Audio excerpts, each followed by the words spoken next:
everyone, my name is Sam and thanks for checking out this video. Make sure to hit the subscribe button down below and give the video a thumbs up. Now honestly, as soon as I thought about having this kind of like mini series topic on my channel, this was honestly the first thing that, I would say first thing that came to mind. This topic, while I was mulling it over after seeing comments posted about it, actually just kind of made me be like, okay, I think I need to have like with this community. So I wanted to talk about free libraries and equal access because it is something that it has become very apparent that people don't totally understand and are extremely misinformed about. So I want to talk about two myths here. One, all libraries are free. Two, libraries have equal access. So the first thing, not all libraries are free. Okay, I'm just going to sit here for a second and let that kind of sink in. I have seen comments posted about this in book communities, on news articles. I have seen articles in the news of librarians saying this. I kind of understand how there is some confusion, but it just kind of irks me. So I am originally from Ontario, Canada. It is like the one place that anyone outside of Canada can actually know because Toronto was there and Ottawa, our capital. I have never seen a library in Ontario that requires membership fees. That being said, just in Ontario, where, even with free membership, most libraries still have late fees and lost fees. I have also seen libraries that when they're running extra cool programs, like, renting out an iPad or, musical instruments, they require a deposit. So you have to give them money to ensure that you are going to bring the items back. I understand that, but right there, that is a financial barrier. If your family already has to use the library because they can't afford to go, buy your own musical instrument or buy your own iPad, then that is a barrier that can potentially already eliminate you from being able to access that service. As I mentioned, there are also late fees.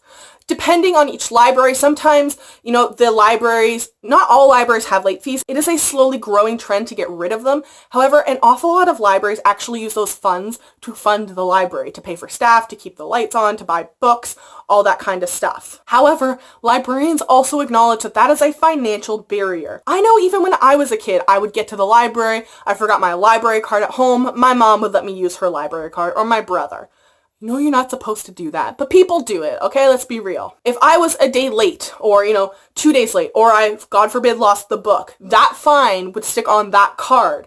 And different libraries have different rules, but my hometown library had a rule that once you hit $5, you were no longer allowed to access library services that would be lent out. I could still go in and use the computer, however, I could not take a book home. Right there, that is another financial barrier. $5 may not be an awful lot to you, but if you are from a poor family that already has to use the library, possibly because you can't afford to go buy books on your own, even from a used bookstore, that blocks access to library services. Some libraries are super lenient, especially in small towns where everyone knows everyone. But if you live in large communities, cities like Edmonton and Toronto, where you don't know that librarian or that circulation staff, they potentially can't do that for you. The circulation staff may not even have the capabilities to waive it. It may be something that they have to talk to their superior about in order to get a special password access to waive that. Some libraries are pretty actively working to try and find more sustainable funding in their budgets to ensure that they can get rid of those late fees,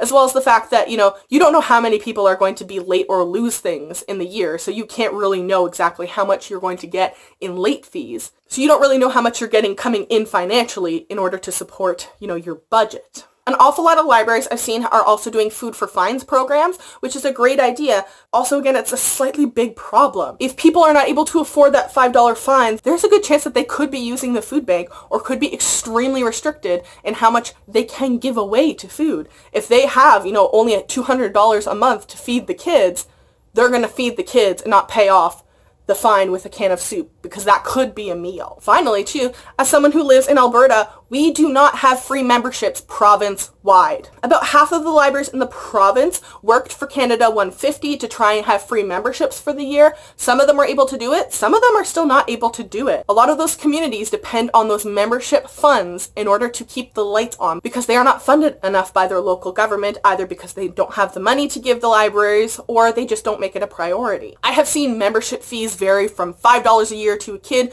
to, $20 per person no matter your age, which if you are a family of 5 gets to $100 a year. Once again, may not be an awful lot for you, but could be an awful lot of money to a family that is not living in the most privileged of situations. Thankfully, my city has a bookstore. However, the next closest bookstore that I know of north of us is in Yellowknife.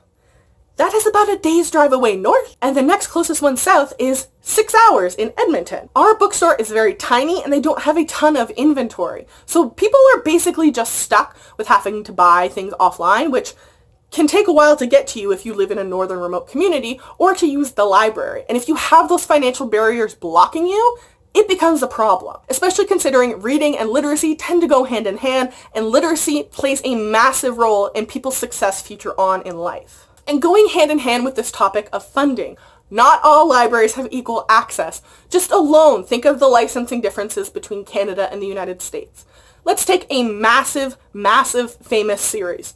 Sarah J. Maas's A Court of Thorns and Roses, okay? It is a massive series. It's been crazy popular. Overdrive is the most commonly used ebook and audiobook platform that we have in Canada. You cannot buy audiobooks for this series in Canada on Overdrive. I have not seen it actually available for purchase on any ebook and audiobook platform in Canada. So that right there, it's not equal access between each country. Ebooks and audiobooks are extremely expensive.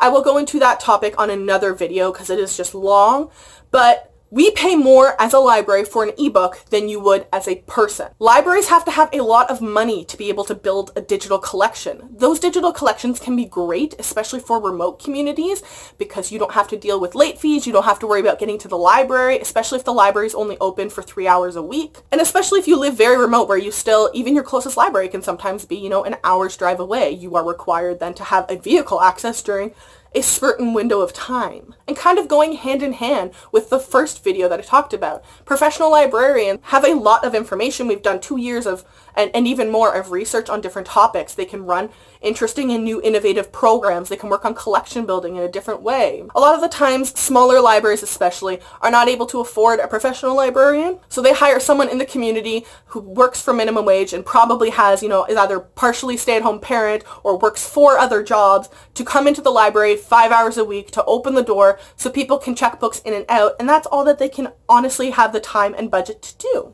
I hope all of those thoughts make sense. It's something that honestly I'm just really, really passionate about, and sometimes I need to rant about.